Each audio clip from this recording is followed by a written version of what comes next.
Shalom, puji Tuhan, Bapak Saudara. Hari ini kita boleh kembali ada dalam MBS Selasa ini. Semua karena kebaikan Tuhan Yesus Kristus. Bila kita mau siapkan hati kita untuk memuji, meninggikan nama Tuhan yang baik. Amin. Mari semua yang di rumah-rumah bertepuk tangan buat Tuhan kita. Haleluya.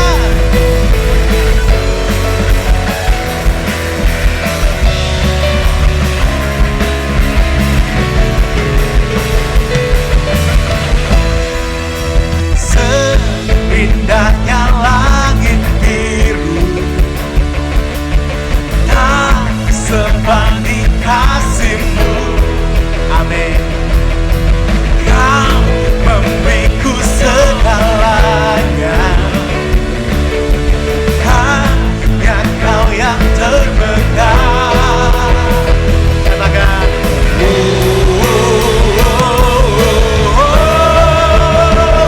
sekarang nyanyikan kebesaran kasih-Nya. Dia kuat, Dia hebat. Sekarang ku nyanyikan kebesaran kuasa-Nya. Bersuka, bersuka selamanya.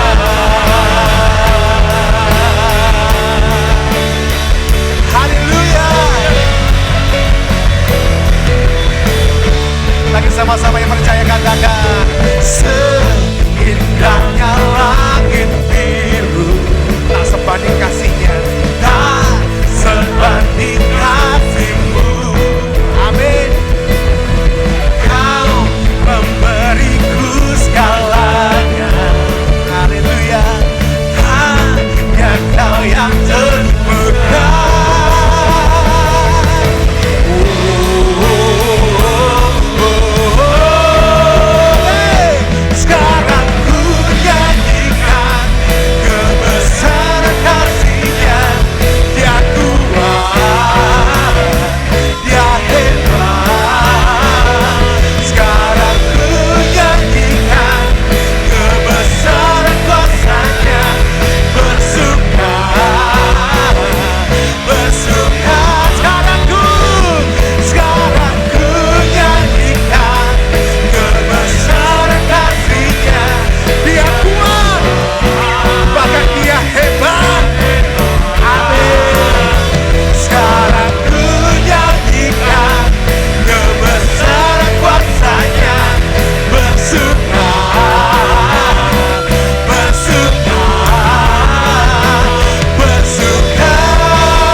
Shalom saudara sekalian, kita jumpa lagi di sini di dalam BPN atau pelajaran seri bimbingan menuju rumah tangga bahagia. Nah, sekali ini kita akan masuk di dalam mengenal kehidupan pernikahan. Saudara, kita bukan hanya tahu, tetapi kita mesti mengenal. Ada satu kehidupan ini. Dalam pernikahan itu ada sebuah kehidupan. Artinya seperti apa itu? Ada yang hidup organisme. Jadi bukan hanya sebagai organisasi, tetapi adanya organisme, adanya kehidupan. Nah, apa itu kehidupan di situ? Kita akan belajar ada beberapa hal, yaitu kita akan belajar kesatuan dan kemandirian keluarga. Jadi saudara, dalam keluarga itu adanya kesatuan dan adanya kemandirian. Nah, ini akan kita pelajari hari ini. Dan yang kedua adalah peranan suami dan istri dalam keluarga. Nah, nanti kalau sempat kita hari ini juga kepada mendidik anak. Nah, nanti minggu depan kita masuk ke yang keempat, prinsip keuangan dan 4 hukum dosa. Nah, jadi hari ini kita coba belajar, ada 3 topik ini, harap bisa selesai. Nah, kita lihat yang pertama dulu ini nih. kesatuan dan kemandirian keluarga. Nah, saudara sekalian, ada 3 hal yang harus dilakukan untuk memelihara keutuhan kesatuan tersebut. Sebelumnya kita doa dulu ya. Tuhan, kami berdoa supaya kami yang dapat lihat dalam acara ini, kami diberikan pengertian, kami diberikan penjelasan oleh Roh Kudus untuk kami terima, untuk kami lakukan, untuk kami bagikan pada yang lain. Sehingga melalui kami banyak yang diberkati, sehingga melalui kami hubungan satu yang lain semakin diberkati dan semakin ditingkatkan, terutama dalam hubungan dalam pernikahan atau yang akan menuju kepada pernikahan atau yang belum, tetapi biar kami mendapatkan pengertian. Terima kasih Tuhan. Dan kami mohon dalam nama Tuhan Yesus. Amin. Nah, saudara sekalian, ada 3 hal yang perlu kita pelajari, yaitu saudara, kita mesti menghayati kesedagingan suami istri. Tadi dengan judulnya saudara perhatikan adalah kesatuan. Kesatuan ini kita belajar dulu, kesatuan keluarga. Artinya saudara dalam keluarga itu satu daging. Artinya 2 menjadi 1. Sesuai dengan yang dikatakan kitab Kejadian 2, 21 dan 23. Nah, saudara, suami istri telah menjadi sedaging saat pernikahan terjadi. Tetapi kesedagingan perlu dihayati bersama-sama, ya kan, bersama dalam sehari-hari.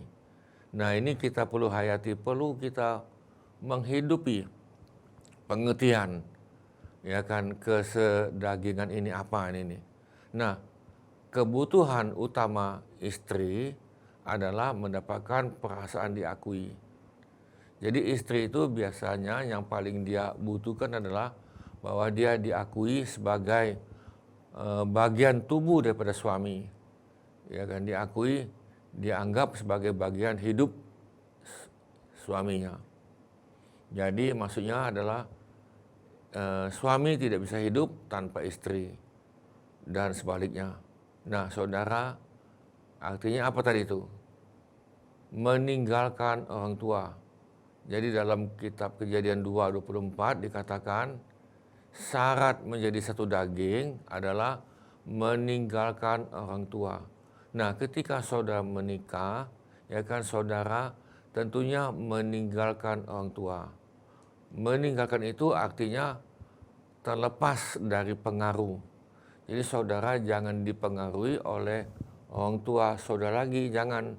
Tetapi tetap dihormati. Jangan begini, entah-entah tanya dengan papanya, entah-entah tanya dengan mamanya. Ya kan, apa-apa ditanya dengan mamanya, entah-entah lagi dengan papanya. Padahal saudara sudah punya suami. Nah, tetapi dengan orang tua kita tetap menghormati, itu tetap. Nah, artinya saudara meninggalkan orang tua artinya dewasa dalam tanggung jawab. Perlu mandiri. Jadi adanya perlu mandiri, tanggung jawab, dewasa dalam tanggung jawab. Jadi saudara sekalian, saran kami adalah untuk yang menikah, lebih baik dia mempunyai rumah sendiri, lepas daripada orang tuanya. Tetapi kalau dia masih dengan orang tuanya, ya kan, nah itu pun saudara bukan berarti dipengaruhi oleh orang tuanya, bukan. Nah, saudara, yang ketiga adalah saudara perlu keterbukaan. Kitab Kejadian 2:25, keterbukaan. Ini adalah paling penting dalam pernikahan, paling penting. Jadi suami mesti terbuka pada istri dan istri juga mesti terbuka. Ya kan? Kalau ditanya apapun mesti terbuka semuanya sehingga jangan ada yang curiga. Nah, curiga itu tidak baik. Nah, keterbukaan total menghasilkan persekutuan sejati. Saudara, keterbukaan total menghasilkan persekutuan sejati. Nah, suami istri perlu mempraktekkan keterbukaan yang positif. Perlu ini. Bukan terbukaan yang tidak membangun, bukan. Jadi saudara jangan terbuka yang tidak membangun, itu bukan. Jadi kita membuka adalah yang positif. Nah, saudara sekalian, peranan suami istri dalam keluarga, ini ada peranan. Nah, kita lihat dulu, ya kan, keluarga menjadi rusak apabila kedua atau salah satu dari pasangan tidak berperan dengan baik. Padahal saudara di sini dikatakan peranan suami istri. Jadi ada peranan suami, ada peranan istri. Tidak adanya peranan suami atau istri akan mengakibatkan keluarga yang disfungsi, tidak berfungsi. Jadi keluarga itu tidak berfungsi. Nah, akibatnya saudara tadi, akibatnya ini adalah saudara akan menciptakan masalah lingkaran setan. Sehingga tidak tahu di mana ujung pangkalnya, tidak tahu lagi ini nih. Semuanya salah, ini akan menghancurkan. Lalu saudara yang ketiga, kalau keluarga itu tidak berfungsi, saudara akan menghasilkan anak yang tidak berfungsi juga. Ya kan, dia akan melahirkan anak-anak yang tidak berfungsi juga. Jadi sehingga akhirnya mengakibatkan anak dan cucu lagi. Nah, apalagi saudara tentang kerohanian, tapi kita tidak bicara di sini. Nah, bagaimana menjadi suami istri yang berhasil? Nah, ini sudah dikatakan dalam Alkitab di dalam Efesus 5, 22, 23. Tentunya saudara perhatikan baik-baik, Alkitab itu adalah penuntun saudara untuk berhasil di bumi sebelum kita meninggalkan bumi dan menuju ke rumah Bapa. Nah, ini ada tuntunan saudara dalam Alkitab. Itulah sebabnya saudara perlu baca Alkitab tiap hari. Nah, kita hanya dapat berperan dengan baik kalau kita mencontoh hubungan. Jadi sekali lagi, pernikahan itu yang penting adalah kata kunci hubungan. Jadi saudara bisa lihat ya, bagaimana hubungan Yesus dengan jemaat. Bagaimana Yesus mencintai, mengasihi jemaat. Bagaimana Yesus berani mati untuk jemaat. Ya, jadi saudara jangan saudara main-mainkan dengan mengobrak-abrik jemaat yang sudah ditebus oleh darah Yesus. Jangan, itu sangat berat dosanya. Jadi saudara, ini contoh hubungan Kristus dengan jemaat. Dan kemudian mengandalkan kekuatan kasih seperti Kristus terhadap jemaat. Jadi gini, bagaimana cinta Tuhan kepada jemaat. Nah, itulah peranan bagaimana hubungan suami dan istri.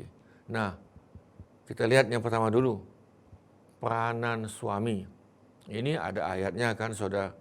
Nanti kita lihat di sini ya. Nah, suami adalah kepala. Artinya sumber.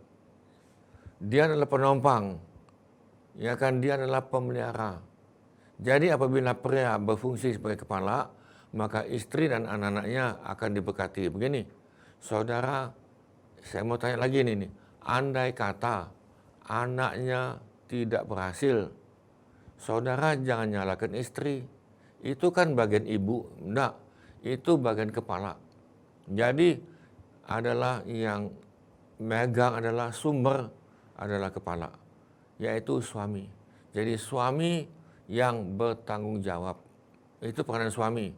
Kemudian kita lihat bagaimana cara seorang suami menjadi kepala. Nah, kita akan lihat ini.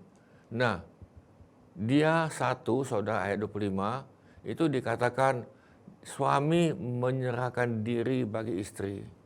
Dia menyerahkan dirinya sebagai pada istrinya dan dalam berbentuk peranan imam. Imam, saudara perhatikan ini, imam. Imam berfungsi menyerahkan seluruh hidupnya untuk menjadi penghubung antara keluarganya dengan Tuhan. Jadi saudara, suami mempunyai peranan sebagai imam. Jadi Tuhan dan dia adalah imam kepada istri dan anak-anak. Nah, ini peranan ini sudah mulai. Yang kedua, suami menguduskan istri seperti Yesus menguduskan jemaat. Artinya, dia mesti menyucikan istrinya dengan firman. Ini peranan Nabi ini nih. Jadi saudara, si suami memberikan firman Tuhan, memberikan pengajaran kepada istri dan anak-anak. Jadi saudara, sebagai imam, sebagai nabi, seorang suami sebagai nabi berfungsi menyampaikan firman kepada keluarganya. Suami harus ini memuridkan istri. Jadi suami memuridkan, mendampingi, mementor istri dan anak-anaknya dengan prinsip-prinsip firman Tuhan. Tentunya yang diperkatakan siang dan malam firman Tuhan. Di rumah firman Tuhan, di mobil firman Tuhan, di luar firman Tuhan. Suami jangan mengeluarkan kata-kata penghakiman, ya kan, orang lain di hadapan istri dan anak-anak. Tidak baik itu, sangat tidak baik. Karena si anak akan simpan pikiran itu, lalu anak mempunyai konsep yang negatif tentang gereja. Nah, tidak heran anak cucunya itu akan menjadi ateis. Seperti yang terjadi di Eropa, di Australia, dan sedang terjadi di Amerika hari ini nih. Nah, saudara, mengasihi istri seperti tubuhnya sendiri. Jadi, kita sebagai manusia tentu menyayangi tubuh kita. Nah, demikian juga dengan suami, dia mesti mengasihi istrinya seperti tubuhnya sendiri. Artinya, suami jangan menyakiti hati istri, jangan. Apabila seorang suami mengasihi istrinya seperti tubuhnya sendiri, maka otomatis dia menjadi pemimpin atau kepala yang baik. Nah, saudara sekalian, semakin banyak seorang suami mengasihi istrinya, artinya mengasuh, merawat, itu dia semakin dihormati dan dihargai sebagai suami oleh istrinya. Nah, kita masuk lagi di sini. Nah, kita lihat ini peranan istri. Dikatakan ayat 22, 24, 2-33 ini. Nah, gini. Istri adalah penolong yang penting, penolong yang sepadan. Jadi istri adalah seorang penolong yang sepadan. Dia menolong dan yang sepadan. Nah, ini tentunya sangat penting peranan. Nah, bagaimana cara seorang istri menjadi penolong? Nah, bagaimana caranya? Kita akan lihat di sini. Ini itu sudah dijawab dalam Amsal 14:1. Jadilah wanita bijak. Jadilah wanita bijak. Kemudian jadilah pembangun, bukan perusak rumah. Jadi wanita bijak itu adalah dia akan membangun rumahnya, rumah tangga tadi, dan dia bukan merusak. Nah, memiliki kualitas pembangun.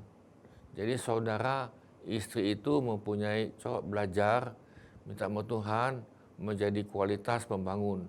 1 Petrus 3 ayat 1 dan 6. Kemudian apa itu? Dia memiliki roh lemah lembut. Ya kan, roh lemah lembut bukan gumulai bukan, tetapi roh lemah lembut artinya ketika dinasihati, ketika ditegur, diarahkan, tentunya dia akan terima. Roh yang tentram. Nah, ini nih. Nah, lalu kita masuk lagi. Mendidik anak. Ini topik yang lain, kita lihat mendidik anak. Dalam karya penyelamatan Allah, bukan hanya pribadi yang diselamatkan, saudara, tapi Tuhan menyelamatkan keluarga.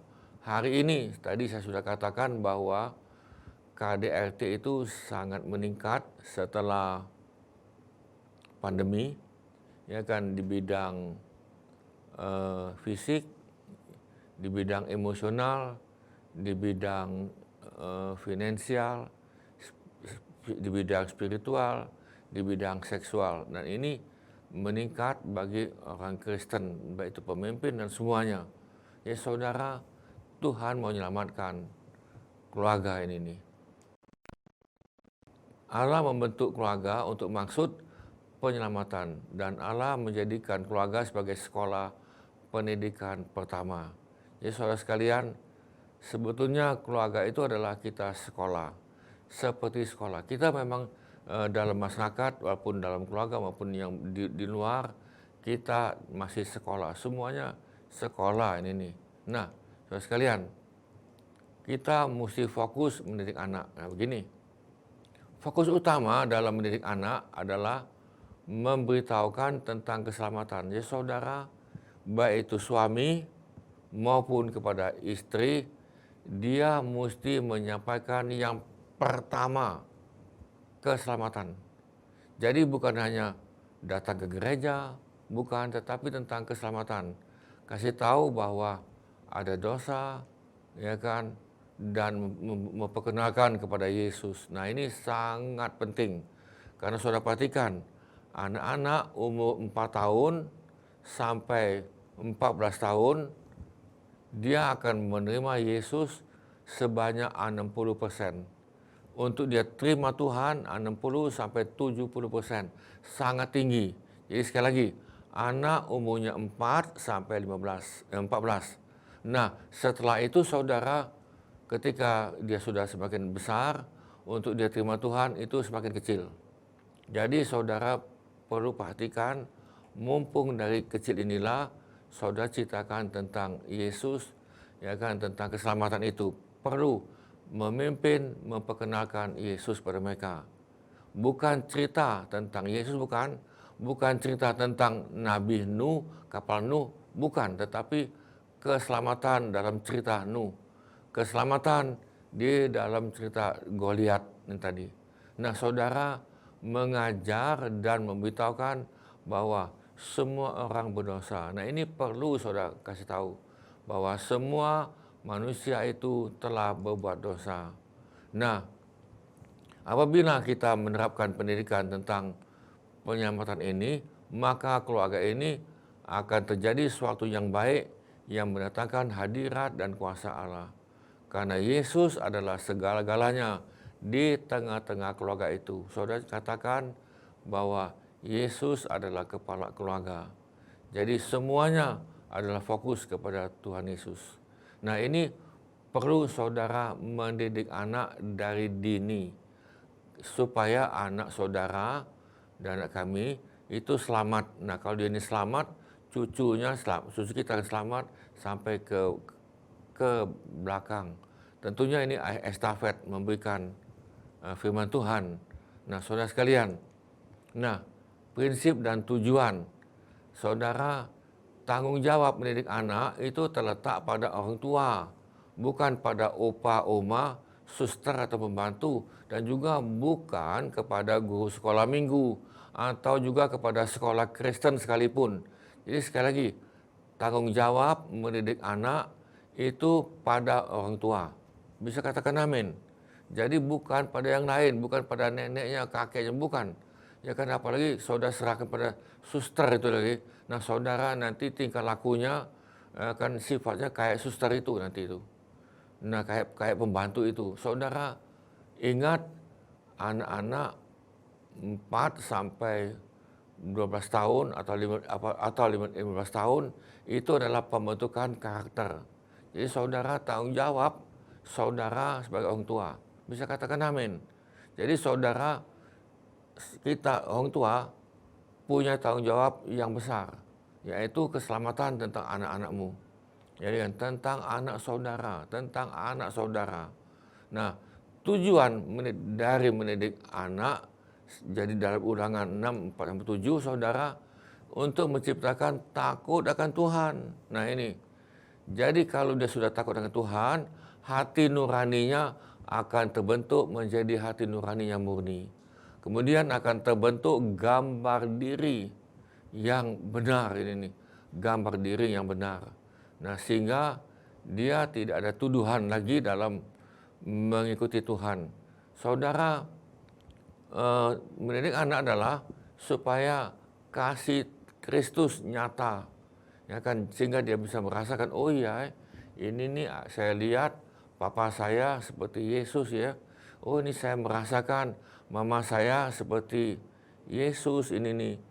Nah saudara, jangan sampai anak itu tidak merasakan kasih.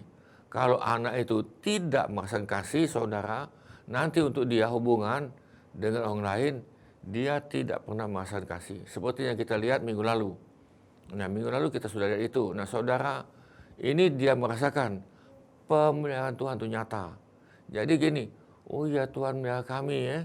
Ya kan, bukan hanya berdasarkan uang, bukan berdasarkan harta benda, bukan. Tetapi dia akan merasakan, anak itu akan merasakan pemeliharaan Allah itu nyata. Sejak kecil, anak dididik agar dia memiliki sikap hati dan karakter yang baik. Ya, saudara, sesuai dengan Amsal 29:15, sejak kecil anak dididik agar dia memiliki sikap hati, saudara perhatikan di sini, sikap hati dan karakter yang baik, sikap hati yang baik, sikap hati yang benar dan karakter yang benar. Kalau sudah terbentuk, saudara, karakter ini agak sulit untuk diubah. Kalau sudah terbentuk, memang bisa diubah, tapi tidak semudah itu. Nah, saudara, kita masuk lagi di sini. Nah, saudara, dalam mendidik anak ada kemungkinan gagal. Nah, di sini kita lihat ada kemungkinan gagal dalam mendidik anak. Di mana di sini? Kalau saudara mendidik anak disiplin tinggi, anak salah sedikit, wah kena disiplin. Anak salah dikit mungkin kena pukul ini nih. Tetapi kasih sayang rendah. Saudara membuat anakmu menjadi jiwa pemberontak. Saya ulang lagi. Anak kalau disiplinnya tinggi, entah dihajar, tetapi kasih sayang rendah.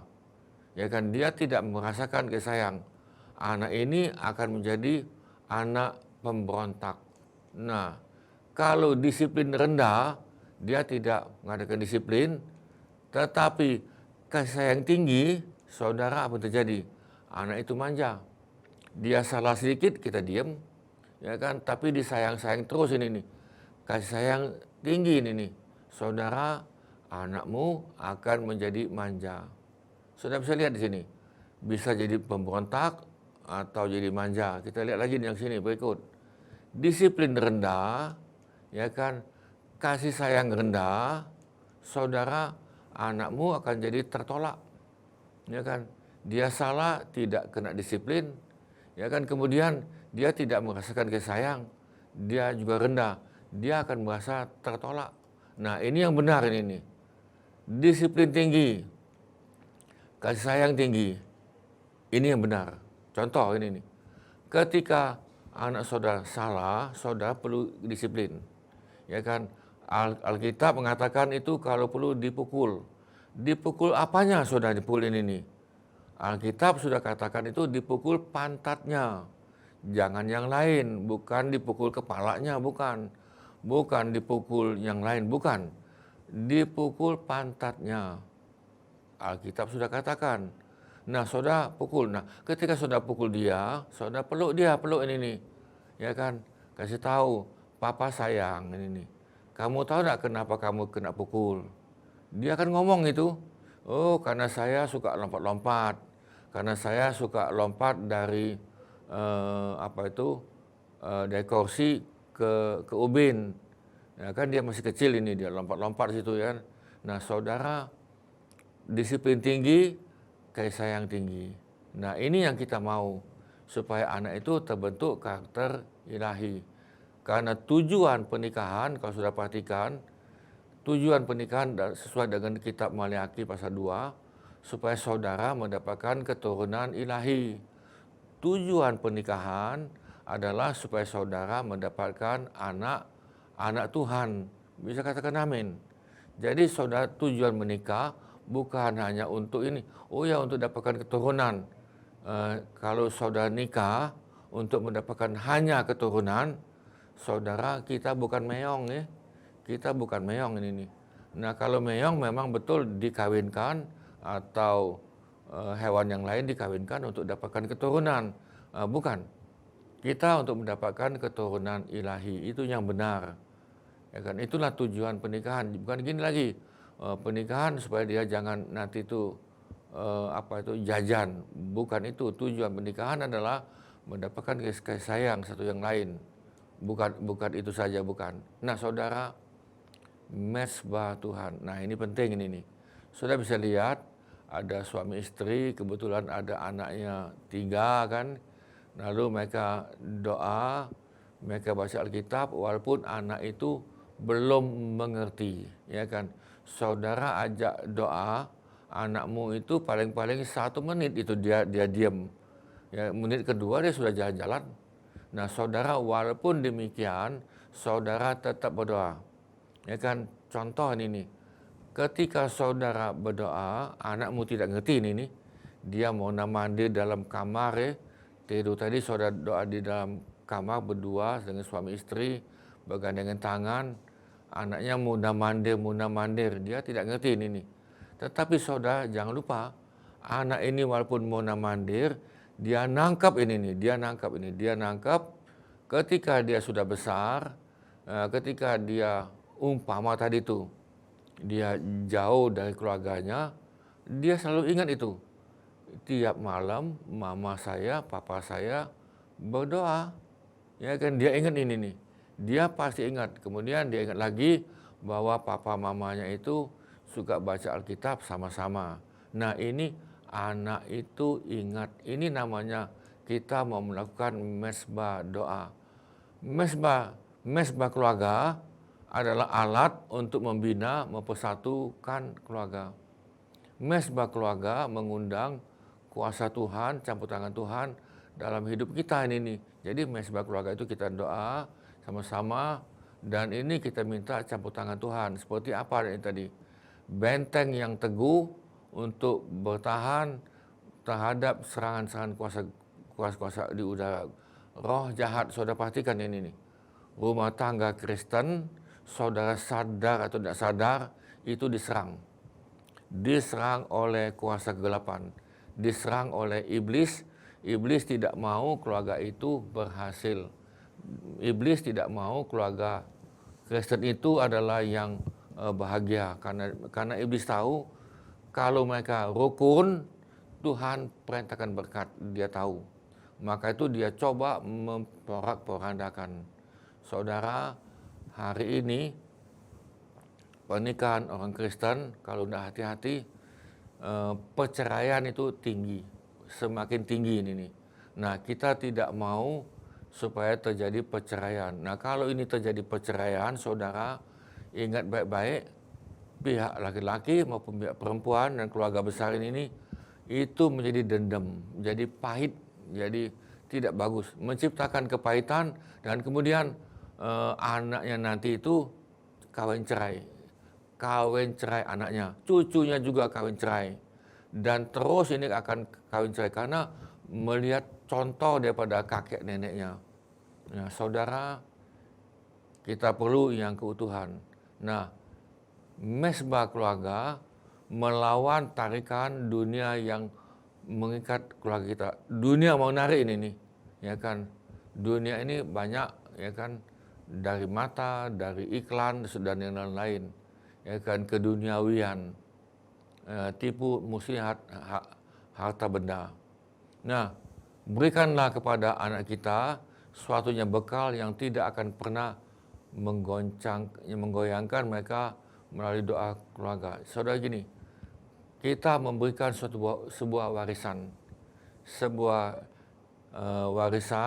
kepada keluarga kita, anak kita ini warisan yang baik ini nih, bahwa dia ingat papa mamanya, dia juga ingat bahwa kakek neneknya itu baik dan mereka doa dan mereka rukun dan mereka tetap dalam gereja terus, bukan pindah-pindah gereja atau pindah-pindah apalagi ini nih.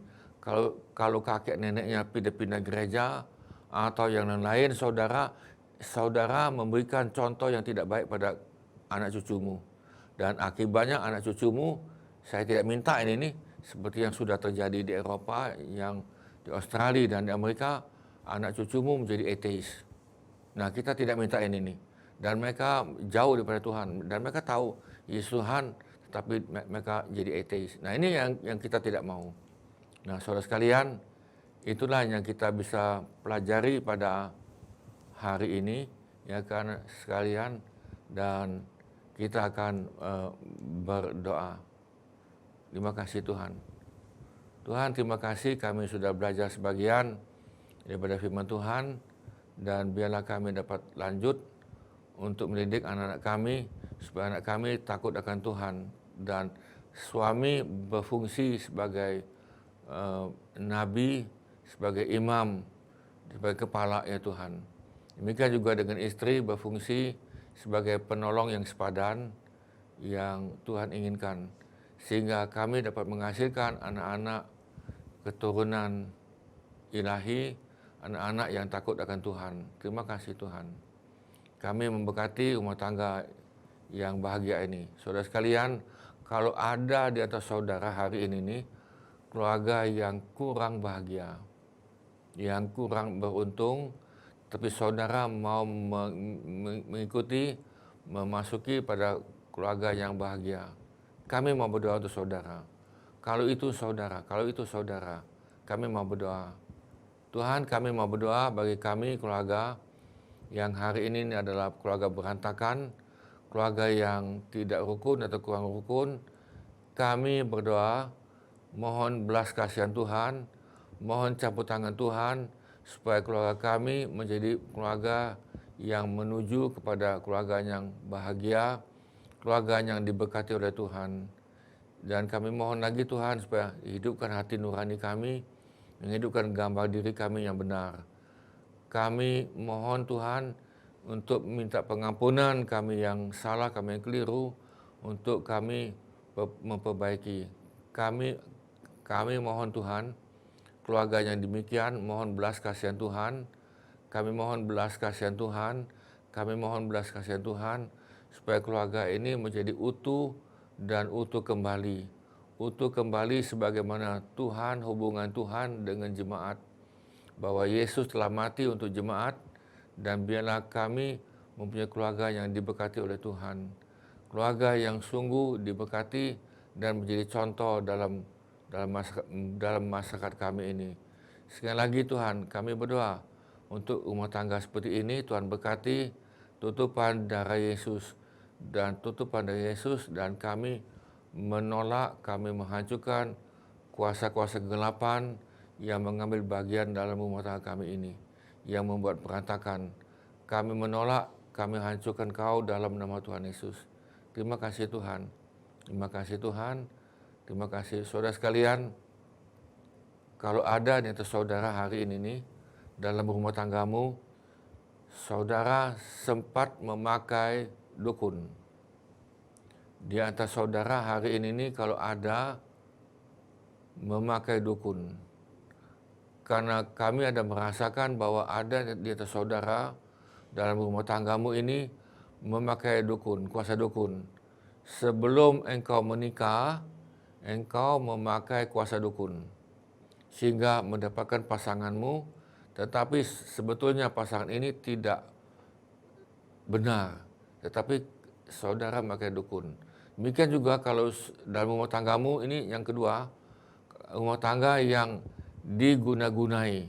Saudara rumah tanggamu baik, tetapi ada yang mengguna-gunai, ada yang mengirim. Kami tolak, kami tolak, kami tolak, kami tolak. Kami tolak semua guna-guna, semua perbuatan yang lain, santet atau apapun, kami tolak dalam nama Tuhan Yesus. Biarlah rumah tangga ini tutupan darah Yesus. Kami menolak roh perpecahan. Kami menolak roh iri hati. Kami menolak roh yang bukan daripada Tuhan. Kami tolak. Kami hancurkan kau. Kami perintahkan kau pergi dalam rumah tangga ini. Kami perintahkan kau pergi saat ini. Pergi, dan kami lepaskan Tuhan rumah tangga ini, supaya Yesus Tuhan menjadi kepala. Dan suami berfungsi. Dan sekali lagi, kepada istri, ampuni suamimu. Demikian juga pada istri, ampuni suamimu, dan kepada suami, ampuni istrimu. Ampuni semuanya. Demikian juga anak-anak, ampuni orang tuamu, dan orang tua mengampuni anak. Terima kasih Tuhan, kami lepaskan berkat ini. Kami lepaskan berkat, terutama bagi keluarga anak Tuhan, keluarga Kristen ya Tuhan.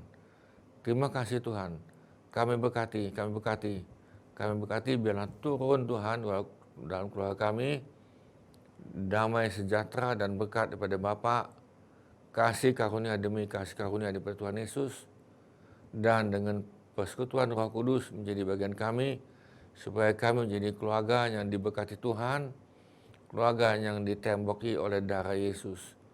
Darah Yesus, darah Yesus, darah Yesus, darah Yesus. Darah Yesus yang menyembuhkan, darah Yesus yang memulihkan keluarga saudara dan semua daripada keluarga yang lain. Terima kasih Tuhan dan keluarga kami. Di dalam nama Tuhan Yesus kami mohonkan. Amin. Amin, saudara sekalian. Biar saudara tetap di dalam Tuhan sampai selama-lamanya. Amin. Tuhan memberkati. Amin. Puji nama Tuhan. Bila setiap pengajaran disampaikan bahwa kita semakin hari semakin kuat mengasihi Tuhan Yesus Kristus. Mari sama-sama kita mau akhiri, kita mengucap syukur sama Tuhan Yesus. Terima kasih Tuhan, terima kasih, terima kasih. Haleluya. Ku bersyukur padamu Tuhan, sebab kasih setia